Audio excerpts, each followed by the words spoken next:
चुनाव में आम लोगों के लिए क्या मुद्दे अहम होते हैं? क्या नेता की छवि या पार्टी की नीतियों पर वोट पड़ते हैं, या सड़क, बिजली, पानी जैसे मुद्दों पर चुनाव होता है?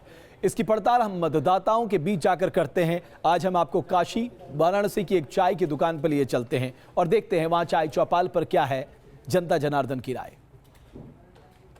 बनारस में चर्चा हो और चाय हो और पप्पू की दुकान ना हो, ऐसा कैसे हो सकता है? इसी दुकान में हम हैं जहां 2 साल पहले भी चर्चाएं गर्म थी। अब उन 2 सालों के बीच का वक्फा गुजरा है, इसमें कितना बदला है, या फिर इस बार का राज्य सरकार का जो चुनाव है, जो चुना जाना है, उसमें कोई मुद्दे बनारस के पास हैं अपने लीडर से? इस पर बातचीत करने के लिए हम लोग यहाँ हैं। अभी मुद्दे कुछ बदले हैं या मुद्दे उसी तरह के थे जो पहले? देखिए, हमारे मुद्दे तो बदले हैं।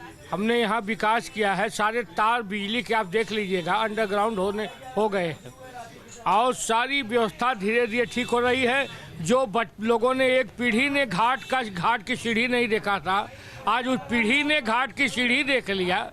लेकिन विपक्षियों के मुद्दे नहीं बदले हैं। वो मोदी हटा रहे थे, आज भी मोदी हटा रहे हैं। लेकिन यह एक बात जरूरी है कि मैं 20 वर्ष से इस वाराणसी को खोदते खनते हुए देख रहा हूँ। ये विकास शायद 20 वर्ष और बाद तक होगा। हम लोग अपने जीवन में लगता है कहीं अच्छी सड़क, चौड़े सड़क और अच्छी सड़कें नहीं देख पाएंगे। हमको इस बार चुनाव में सड़क फिर मुद्दा है। चुनाव हमारे वाराणसी सड़क, पानी, बिजली हमेशा मुद्दा रही है, हमेशा मुद्दा रहेगा। आप बताइए, मतलब आपको लगता है कि इतने साल हो गए, सड़क, पानी, बिजली, ये सब हल होगा कि नहीं बनारस के लिए? होगा, जल्दी होगा। जल्दी होगा, बड़ा यकीन है जी, क्योंकि विकास होगा तो कहीं न कहीं तोड़फोड़ कुछ न कुछ होता ही रहेगा।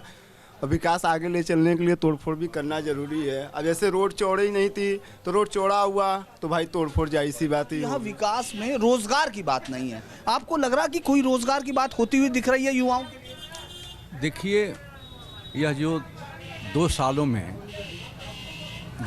जो गति है विकास की, उन रूपों में नहीं हो पाई जिन रूपों में होना चाहिए था। और इसका कारण यह है कि प्रदेश में दूसरी सरकार है और केंद्र के विकास की योजनाओं को प्रदेश की सरकार रुकावट डालती है, उसमें होने नहीं देती है तेज़ी से। और जो डायरेक्ट केंद्र सरकार की जिम्मे है वह वहाँ जो तेज़ी देखिए, आप मुड़वाडी स्टेशन जाकर के देखिए कितना तेज़ी से विकास हुआ है। अच्छा, आपको लगता है गंगा साफ हुई है? क्योंकि पूरा चुनाव 2014 में हम लोग अक्सर देख रहे थे, तमाम लोगों की इच्छा थी गंगा साफ हो। आपको लगता है हुई है? हाँ, पहले से बहुत फ़र्क पड़ा है। मेरा जन्म काशी में ही हुआ और अभी जैसा अशोक भैया ने कहा कि मैंने कभी वो सीढ़ियाँ नहीं देखी थी जो अब 80 घाट में मुझे सीढ़ियाँ नीचे दिखाई देती हैं। ये इतना साफ़ कभी मुझे घाट नहीं नज़र आता था और पहले से बहुत फ़र्क पड़ा है। कपड़े लोग नहीं देते हैं, नहाते साबुन लगा के नहीं है। धीरे धीरे प्रयास हो रहा है।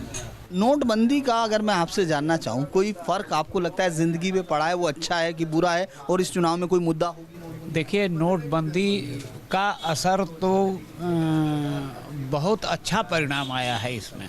टूरिज्म एक बड़ा बिजनेस है यहाँ। आपको लगता है कि टूरिस्ट नोटबंदी के बाद कम हुआ या आया, या इस पर कोई फर्क नहीं पड़ा? ऐसी कोई बात नहीं है। टूरिज्म जैसे था वैसे ही हुआ। थोड़ी दिक्कतें आई, सभी को आई। अच्छी चीज़ों के लिए सबको दिक्कत उठानी पड़ती हैं और टूरिज्म पे इसका कोई असर नहीं पड़ा। यह नोटबंदी जो है, डॉक्टर राम मनोहर लोहिया ने दाम बांधो कहा था और पंडित दीनदयाल उपाध्याय ने आर्थिक आराम की बात की थी। यह नोटबंदी उसी का एक पक्ष है कि दाम बांधो और आर्थिक आराम। इससे जो है आम जनता को लाभ मिलेगा, गरीबों को लाभ मिलेगा, मध्यम वर्ग को लाभ मिलेगा। यह दृष्टि डॉक्टर राम मनोहर लोहिया ने दी थी, पंडित दीनदयाल उपाध्याय ने दी थी और हमें लगता है कि मोदी जी उसी दृष्टि को लेकर के नोटबंदी को आगे बढ़ाने का काम किया है। यह हमारा अपना विचार है। आपको लगता है कि अभी लोग मोदी को बनारसी मान चुके हैं? हाँ, मोदी को हम लोग बनारसी मान चुके हैं और अच्छी तरह मानते हैं। इस अड़ी से जो मैसेज जा रहा है वो ये है कि मोदी को पूरा बनारस अब पूरा बनारसी मानता है और मोदी जो काम कर रहे हैं उनके साथ खड़ा है। वीडियो जर्नलिस्ट सत्या रंजन राउतरे के साथ धीरेन्द्र पुंडीर, न्यूज नेशन, पप्पू की दुकान, 80 घाट, बनारस।